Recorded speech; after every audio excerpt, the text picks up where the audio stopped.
व्यक्ति कैसे जन्म लेता है? कब भ्रूण माता के गर्भ में जीवित प्राणी बन जाता है? आत्मा कब गर्भ में प्रवेश करती है? भ्रूण जब तीसरे से 5वें माह का होता है तभी उसमें जीवन शक्ति आती है। ये जीवन शक्ति ही आत्मा है।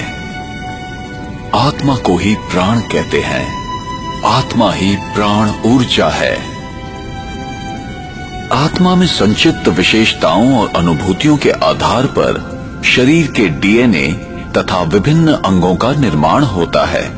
उंगलियों के निशान तथा अंगों की बनावट भी आत्मा के कर्मों के प्रभावों के आधार पर होता है।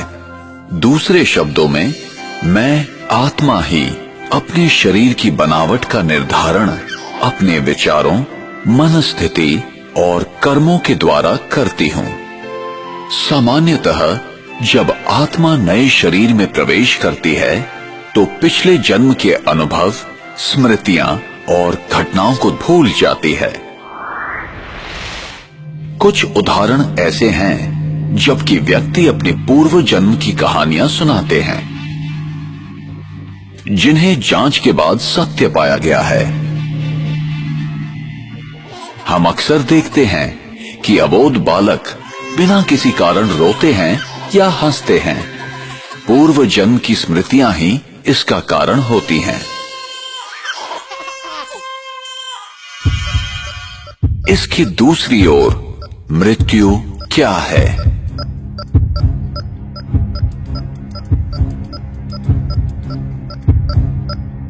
और मृत्यु के बाद क्या होता है?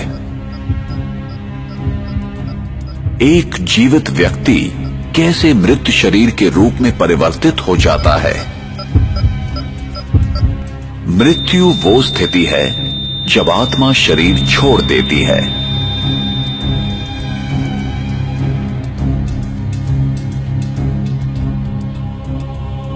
और आत्मा जब शरीर छोड़ती है तो वो शरीर जो खून, हड्डी, मांस से बना हुआ आत्मा का वस्त्र है, एक पुतला मात्र रह जाता है जो प्रकृति के पंच तत्वों में विलीन हो जाता है।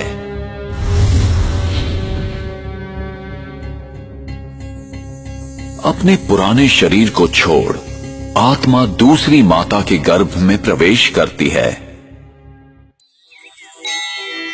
मनुष्य आत्मा पशु योनि में नहीं जाती। जैसे सेब के बीज से कभी संतरे का वृक्ष नहीं निकलता, वैसे ही मनुष्य आत्मा सदैव मनुष्य शरीर ही धारण करती है। आत्मा जब भी किसी नए शरीर को धारण करती है तो वो अपने नए मित्र, संबंधी और अपनी एक नई पहचान बनाती है। जैसे कोई नाटक में कलाकार अपने अनुरूप वस्त्र पहनकर एक निर्धारित समय में अपना अभिनय करता है, ठीक उसी प्रकार इस विश्व रंगमंच पर आत्मा भी एक कलाकार की तरह अपने निर्धारित समय पर अभिनय करती है।